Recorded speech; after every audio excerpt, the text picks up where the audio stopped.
The Yacht Girl scandal. Fergie's secret revenge explodes Meghan Markle's past and shakes the palace. Royal meltdown. Opening hook, midnight to 0:45. Welcome back to Royal Drama, where the gilded walls of Montecito are shaking once again, and this time, it's not because of a staged photo shoot or another PR narrative gone sideways. No, this story hits much deeper, striking at the very foundation of the Sussexes' carefully curated image.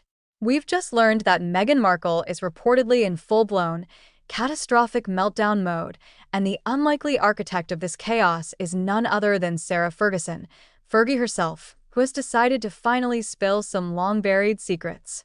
What Fergie just revealed about Meghan's pre-Harry Yacht days and her alleged, albeit peripheral, connection to a certain duke has triggered a royal scandal so wild, so explosive, that even Buckingham Palace has been forced to break its eerie silence behind closed doors.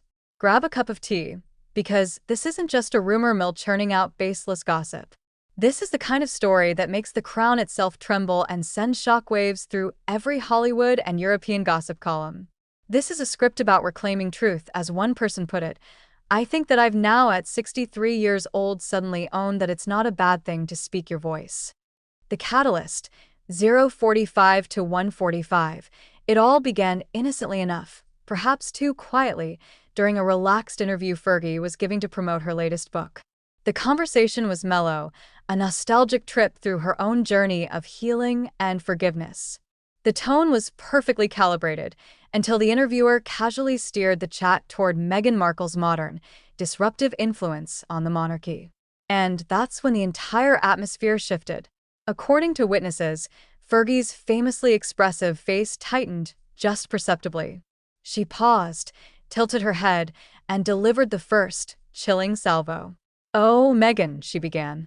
"Well, let's just say she's not the first young woman who's been fascinated by royal life or the perks that come with it."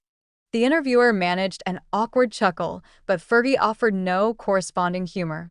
Instead, she just deployed that sly, knowing Fergie smile and continued, hinting at a series of old photos with her and Prince Andrew, way back in the day when Meghan was in her early 20s, before segueing into the now infamous yacht summer. "I remember years ago there were whispers about a certain yacht summer. You know, those glamorous trips where everyone's playing dress-up, chasing attention, and hoping someone important is watching."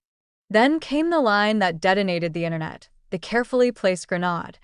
And some of those faces ended up in very unexpected places, including Buckingham Palace.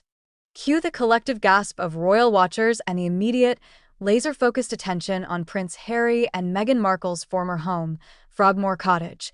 The revelation and implication, 1:45 to 2:45, sharp-eyed fans and internet detectives immediately honed in on one specific famous yacht trip from the early 2000s that has haunted Meghan's internet history for years. A series of glamorous parties hosted off the coasts of Greece and Monaco, where models, Hollywood hopefuls, and wealthy power players mingled to chase attention.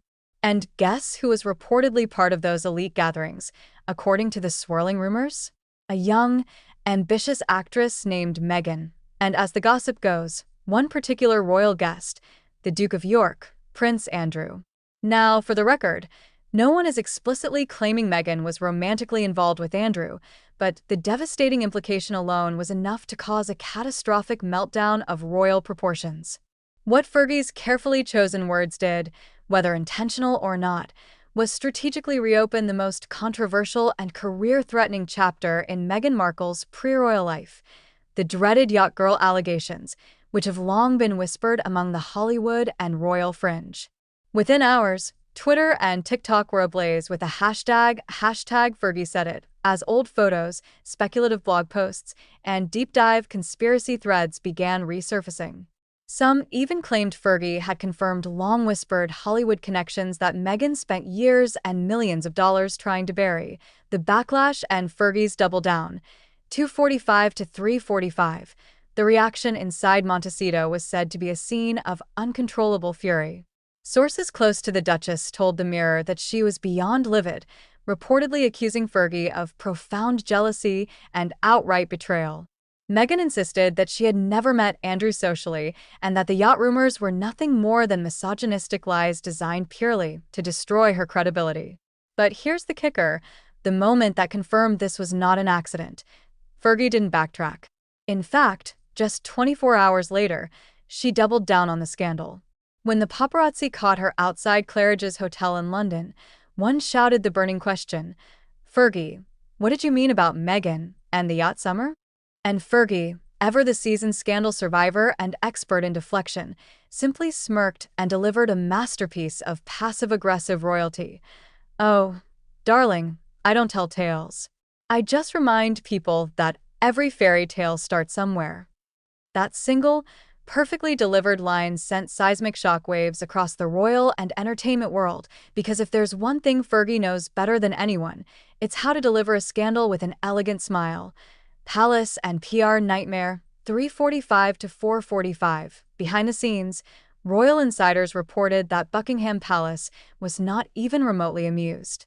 While Fergie has technically been on the fringes of royal duty for years, her words still carry significant weight, especially when they involve a duchess who is already perceived to be on profoundly shaky ground with the crown. The king has been heckled and even brought into the Epstein scandal. And now this.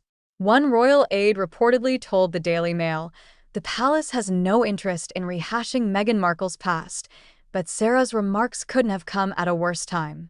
The king is focused on unity, and this has reopened wounds that were barely starting to heal." In plain English, Fergie had just thrown a generous can of gasoline on a fire the royals were desperately trying to extinguish. But why now? Palace sources allege it was a calculated move rooted in deep-seated resentment and a lack of respect. Apparently, Fergie felt profoundly slighted by Meghan after multiple instances where the Duchess of Sussex allegedly dismissed her during the early days of royal life.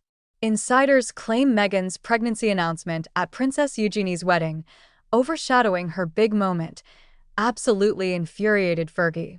So when the opportunity arose years later to remind the world of Meghan's less-than-perfect, pre-royal past, Fergie couldn't resist a little royal payback. Meanwhile, Hollywood went into total panic mode. Meghan's PR team reportedly started scrubbing certain search results and quietly contacting major outlets asking them not to reference old, potentially defamatory rumors. The Andrew connection, even through subtle implication, set off blaring alarm bells across every PR office in Los Angeles, because if there's one thing no one wants to be tied to, it's anything even adjacent to Prince Andrew's already scandalous reputation.